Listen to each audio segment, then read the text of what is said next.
persiapan. Oke. Yuk, siapan yuk. Oke. Oke, pasien berikutnya.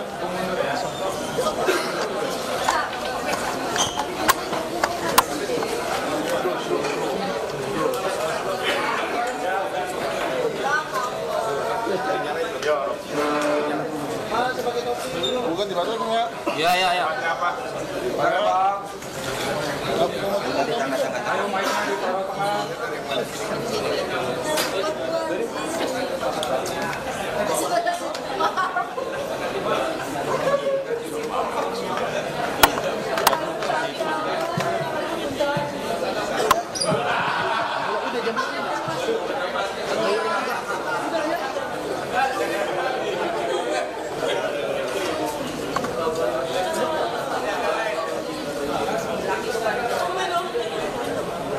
Handphone.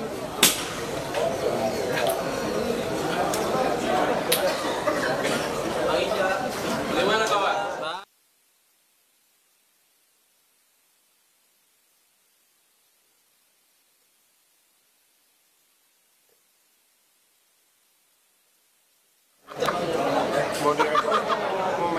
Ya, selamat malam. Yasir dan juga saudara, sampai dengan saat ini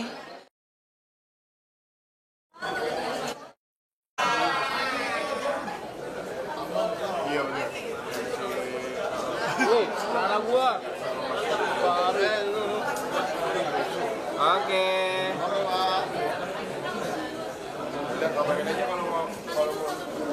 Foto dulu. Nanti fotonya nanti lah. Wawancara dulu. Ini standar broadcast ini. Ayo mic-nya digoyang. Mic-nya digoyang mana ini? Pak, pakai mic, Pak.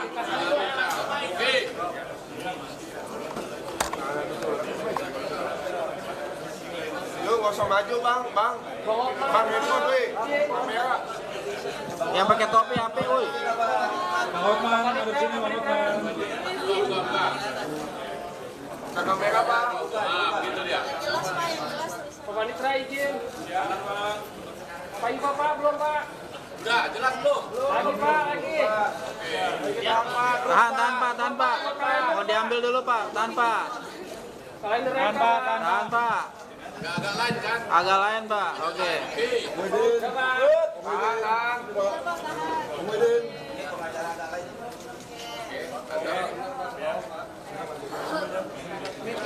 Pak Marita, salaman biasa. Oke, biasa. Oke. Oke.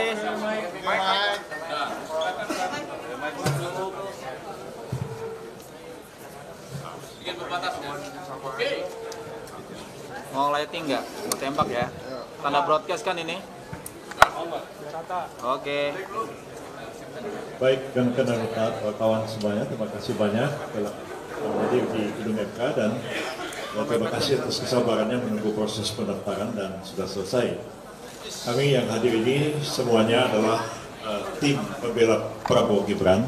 Yang hadir antara lain ini sebelah ini adalah Pak Hinca Panjaitan, ini Pak Oto Hasibuan, ini Pak Oce Kaligis, ini Pak Bos, semua kenal. Pak Hotman Paris, ini Pak Maulana Bungarlan, dan lain-lain semua ya. Jadi ada 45 orang anggota tim pembela Prabowo Gibran pada malam hari ini telah menyerahkan surat permohonan untuk menjadi pihak terkait dalam dua perkara yang diajukan ke Mahkamah Konstitusi. Pertama adalah perkara yang diajukan oleh Pak Anies Baswedan dan Pak Mohaimin Iskandar. Dan yang kedua adalah perkara yang diajukan oleh Pak Ganjar Pranowo dan Pak Mahfud MD. Oleh karena ada dua pemohon, maka kami mohon untuk menjadi pihak terkait pada kedua perkara tersebut. Dan seluruh kelengkapan yang diminta oleh Mahkamah Konstitusi telah kami serahkan malam ini. Antara lain surat kuasa sudah lengkap semuanya, berita acara sumpah, kartu tanda anggota advokat, semuanya lengkap, tidak ada satupun yang kurang. Juga surat kuasa sudah ditandatangani oleh Pak Prabowo Subianto dan Pak Gibran Raka Buming Raka dan sudah sah, dan juga sudah ditandatangani oleh seluruh penerima kuasa dan sudah diserahkan ke Mahkamah Konstitusi malam hari ini. Kemudian surat permohonan sudah diserahkan juga masing-masing satu-satu untuk satu permohonan. dan sudah dinyatakan lengkap seluruhnya oleh Panitera Mahkamah Konstitusi dan sudah dicatat dalam pendaftaran, dan tentu kami akan menunggu sidang Majelis Hakim Mahkamah Konstitusi itu memutuskan apakah permohonan kami diterima atau tidak diterima sebagai pihak terkait dalam kedua perkara yang sudah didaftarkan ke Mahkamah Konstitusi ini. Dan selanjutnya kami akan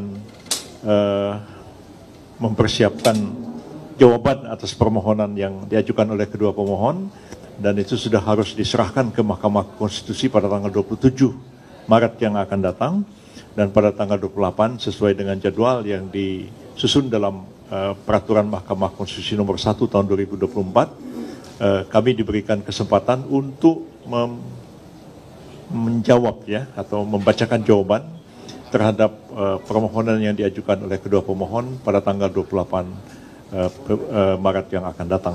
Jadi kami harus kerja maraton, ya, kerja dan sudah bekerja sejak kemarin, dan insya Allah solid tim ini, dan satu suara ya. Di depan-depan ini orang besar-besar semua ini. Ada Pak Oto, ada Pak Oce, apalagi yang sebelah kanan saya ini bos besar. Jadi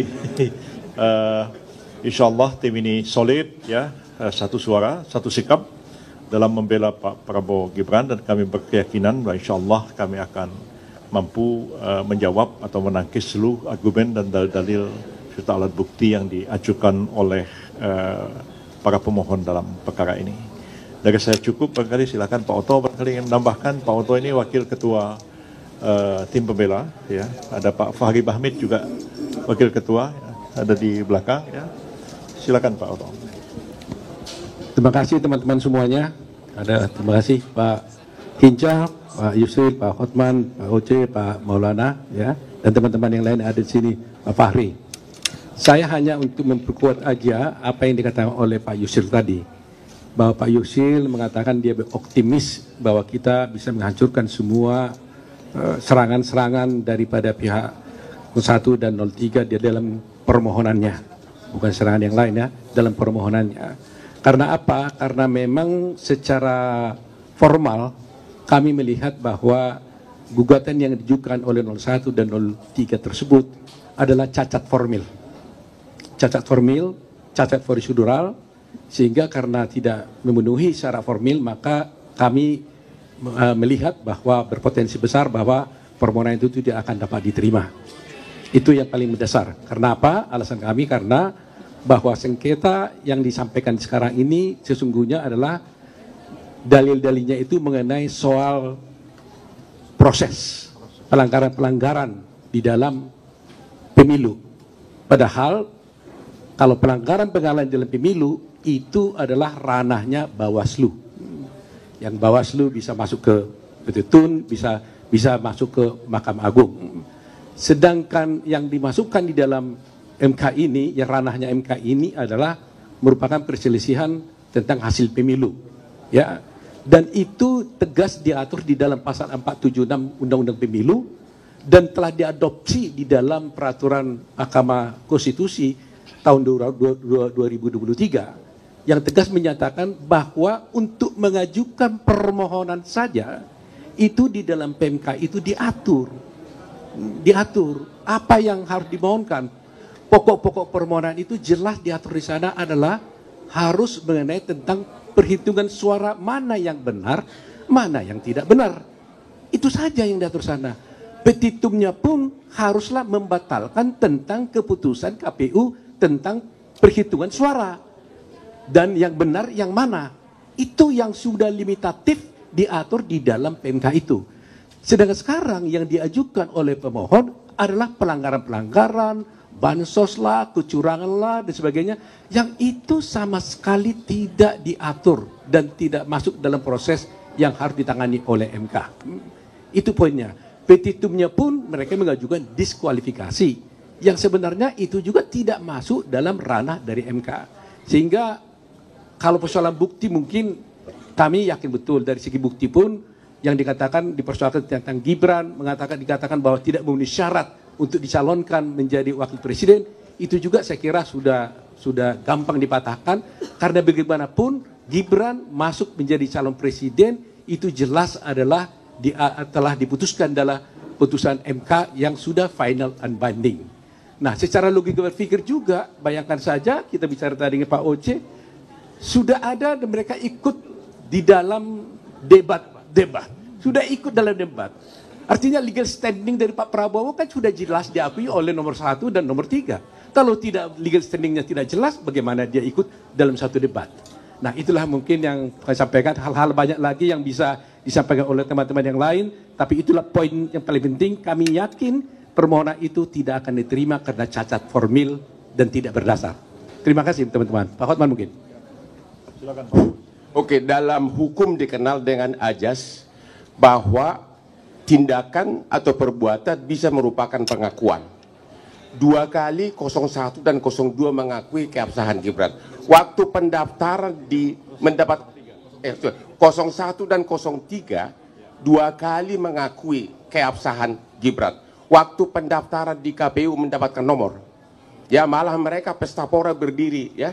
Berdiri 01, 02, 03 berdiri, tidak ada satupun protes tentang keabsahan dari Gibran. Itu pengakuan pertama. Pengakuan kedua, sebagaimana tadi Bung Otto bilang, dalam debat Cawapres. Berapa kali Gibran debat dengan Cawapres 01 dan 03, itu atas undangan KPU dan tidak ada protes satupun. Kok sekarang KPU disalahkan? Jadi, ya disalahkan KPU-nya. Kok Gibran tidak memenuhi syarat? Jadi, menurut kami sih rada cengeng, itu aja deh jawabannya. Baik, Pak Oce ada mau tambahkan sepatah dua kata-kata. Ini Pak senior kita ya. Saya cuma mau bahas mengenai bukti narasi. Bukti narasi tidak dikenal di dalam pembuktian, coba itu. Dan saya sudah siap untuk itu. Dan saya mendukung semua teman-teman saya, Pak Otto sebagai wakil saya, Pak Ketua, dan kami telah sangat siap dan kami adalah satu di dalam pembelaan. Terima kasih. Ini Pak Fahri Bahmid juga wakil ketua tim pembela ya. Tadi Pak Hotman sudah, silakan ini wakil ketua Pak Fahri Bahmid. Silakan Pak Fahri. Iya, terima kasih. Sudah banyak hal yang sudah disampaikan oleh ketua tim tadi, Bapak Profesor Yusril Iza Mahendra, kemudian wakil ketua tim Bapak Profesor Otto Hasibuan dan senior kami Pak Profesor Oce Kaligis dan Bang Hotman. Kami mungkin menambahkan beberapa hal penting saja bahwa sejauh ini tim sudah bekerja untuk membedah anatomi dan konstruksi permohonan yang diajukan oleh dua pasangan calon, dan bagi kami ini persoalan yang sangat standar saja. Jadi sejauh ini yang kita identifikasi tidak ada hal yang sangat istimewa dalam permohonan ini. Tadi sudah disampaikan sama Pak Otto Hasibuan bahwa format permohonan ini sebenarnya tidak dikenal. Ini sesuatu yang sangat tidak generik sebenarnya ya. Ini sangat tidak lazim. Cuman karena itu adalah hal yang sudah diajukan, kami berkewajiban secara konstitusional untuk membantah semua itu. Jadi semua permohonan telah kami susun. Pada saatnya nanti sekitar hari Kamis, kalau nanti dalam pemeriksaan pokok persidangan, kami akan mengajukan jawaban secara tertulis, yang akan kami sampaikan secara komprehensif tentunya. Jadi banyak hal sebenarnya yang telah kita identifikasi yang tidak perlu kita sampaikan secara terbuka. Mungkin nantinya pada saat persidangan kita akan menyampaikan secara lebih jelas ya. Jadi sebagai kesimpulan bahwa kita hargai saja apa yang mereka ajukan hari ini sebagai bagian dari hak konstitusional mereka, walaupun dalam konteks tertentu kita pandang sebagai sesuatu yang tidak lazim dalam mekanisme hukum acara dan pembuktian di Mahkamah Konstitusi. Mungkin seperti itu yang dapat saya tambahkan dari apa yang telah disampaikan oleh Profesor Yusril. Terima kasih. Akhir dia wakil ketua Pak Maulana Bungaran, silakan. Ya, prinsipnya kami para pembela untuk pasangan calon Prabowo Gibran sudah siap semua, baik menyiapkan jawaban maupun seluruh alat-alat bukti untuk membantah dalil-dalil paslon dari 01 dan 03. Ya, prinsipnya kami oke gas, dah gitu aja. Pak Hinca ini tidak masuk dalam tim pembela, tapi beliau adalah ketua komandan EHO bidang hukum di TKN ya. Silakan. Terima kasih Prof. Agak lain ini. Saya Hinca Panjaitan, komandan tim EKO Hukum dan Advokasi yang bertanggung jawab terhadap TKN Prabowo Gibran ini. Paslon 02 telah memberi kuasa secara penuh kepada 45 advokat-advokat ternama dan siap untuk menuntaskan pekerjaan ini. Tahapan paling akhir dari semua tahapan pemilu yang kami ikuti di TKN Prabowo Gibran adalah ini. Oleh karena itu, jikalau ini selesai tuntas, maka selesailah tugas-tugas TKN Prabowo Gibran. Tentu, Komandan Hukum dan Advokasi ini yang paling akhir mengawal ini. Saya dan bersama teman-teman para wakil komandan akan mendampingi tim kuasa hukum ini sampai tuntas menjalankan tugas-tugasnya yang telah diberikan pemberi kuasa, Presiden Prabowo Gibran sebagai wakil presiden. Terima kasih teman-teman, terpilih. Terima kasih teman-teman. Ada yang mau bertanya? Silakan.